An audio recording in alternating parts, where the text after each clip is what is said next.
Hi hello friends, welcome to MRR food court. ఈరోజు మనం తెలంగాణ స్టైల్లో చాలా ఈజీగా టేస్టీగా చేపల పులుసు ఎలా చేసుకోవాలో మనం ఈ వీడియోలో చూసుకుందాము. సో వీడియోలోకి వెళ్ళే ముందు please subscribe to my channel.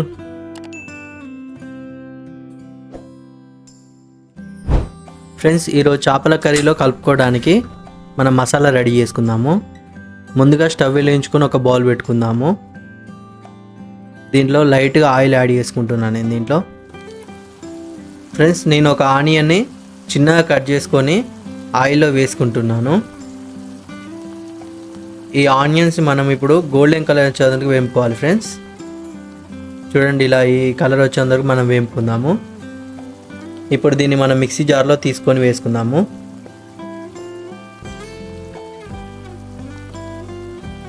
అలాగే ఆనియన్స్తో పాటు నేను జీలకర్ర మెంతుల పొడి కూడా యాడ్ చేసుకుంటున్నాను, 1 టేబుల్ స్పూన్. దీన్ని మనం మిక్సీ పట్టేసుకుందాము. చూడండి, ఇలా మెత్తగా అయ్యేంత వరకు కూడా మనం మిక్సీ పట్టుకోవాలి. ఇప్పుడు నేను 1 కేజీ ఫిష్ని తీసుకున్నాను. ఫ్రెండ్స్, ఈ చేప ముక్కల సైజ్ అనేది కొంచెం లావున్నా పర్లేదు ఫ్రెండ్స్, ఎందుకంటే మనం సూప్ పెట్టుకుంటున్నాం కాబట్టి కొంచెం లావే ఉండాలి పీసెస్. ఫ్రెండ్స్, దీంట్లో ఇప్పుడు 1 టేబుల్ స్పూన్నర దొడ్డుప్పు వేసుకుంటున్నాను. అలాగే 3 టేబుల్ స్పూన్ల కారం,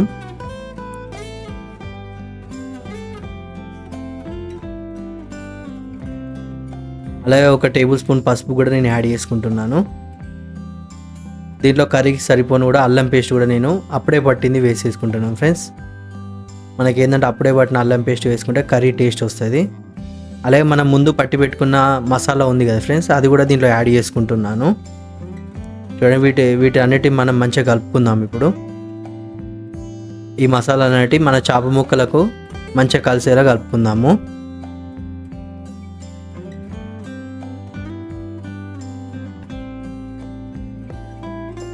సో ఈ ముక్కలు కలుపుకొని మనం పక్కన పెట్టేసుకుందాము. ఫ్రెండ్స్, నేను చేపల పులుసులో కలుపుకోవడానికి చింతపండు నానబెట్టుకుంటున్నాను. ఇప్పుడు మనం చేపల పులుసు కోసము ముందుగా స్టవ్ వెలిగించుకొని ఒక బౌల్ పెట్టుకుందాము. ప్లస్ ఈ బౌల్ అనేది కొంచెం పెద్దగా ఉండాలి, వెడల్పుగా.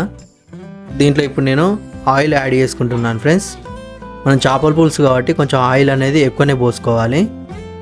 నేను ఒక ఆనియన్ను చిన్నగా కట్ చేసుకొని దీంట్లో వేసుకుంటున్నాను. ఫ్రెండ్స్, అలాగే ఒక 2-3 మిర్చిని కూడా దీంట్లో వేసుకుంటున్నాను. కొద్దిగా ఉల్లాకును కూడా దీంట్లో వేసుకుంటున్నాను. ఫ్రెండ్స్, ఇప్పుడు దీన్ని మనం ఒకసారి కలుపుకుందాము.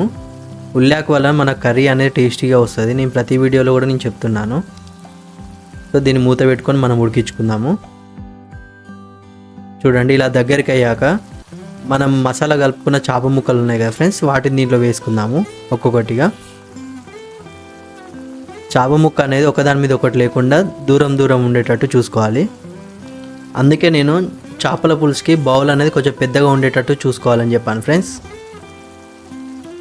ఇప్పుడు మన నూనెలో వేసుకున్న చేప ముక్కల్ని ఒకసారి మంచిగా కలుపుకుందాం. ఫ్రెండ్స్, చూడండి, ఇలా మంచిగా అడుగు నుంచి మనం కలుపుకోవాలి. ఫ్రెండ్స్, ఇప్పుడు ఈ చేప ముక్కల్ని ఒక 10 మినిట్స్ లో ఫ్లేమ్లో మనం మూత పెట్టి మంచిగా ఉడకనిచ్చుకోవాలి ఆయిల్లో. చూడండి, ఇప్పుడు మంచిగా ఆయిల్లో మనకు చేప ముక్కలు అంటే మంచిగా ఉడుకుతున్నాయి. మనం ఈ చేప ముక్కల్ని మనము ఊకే గంటతో కలపద్దు ఫ్రెండ్స్, ఎందుకంటే ఇరిగిపోతుంటాయి చేప ముక్కలు. కాబట్టి మనం ఈ చేపల బౌల్నే మనం ఊపుకోవాలి. ఫ్రెండ్స్, ఇలా ఆయిల్లో ఉడికిన చేప ముక్కలలో మనం ముందుగా నానబెట్టుకున్న చింతపండు పులుసుని దీంట్లో యాడ్ చేసుకుంటున్నాను. ఫ్రెండ్స్, ఈ చింతపండు పులుసు కూడా మనం పులుపు సరిపోను మనం చూసుకుంటూ కలుపుకోవాలి, మరీ ఎక్కువ పులుపు కాకుండా. ఇప్పుడు మనం ఈ బౌల్ని మళ్ళీ ఒకసారి ఇట్లా ఊపుకుందాము.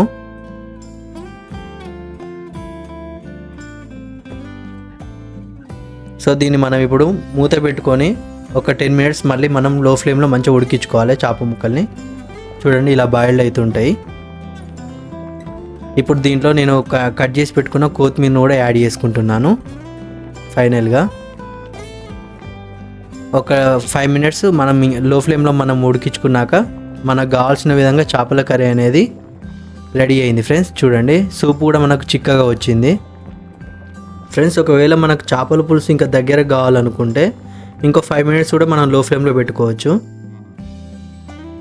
సో మనకు కావాల్సిన చేపల పులుసు అనేది రెడీ అయింది ఫ్రెండ్స్, చూడండి.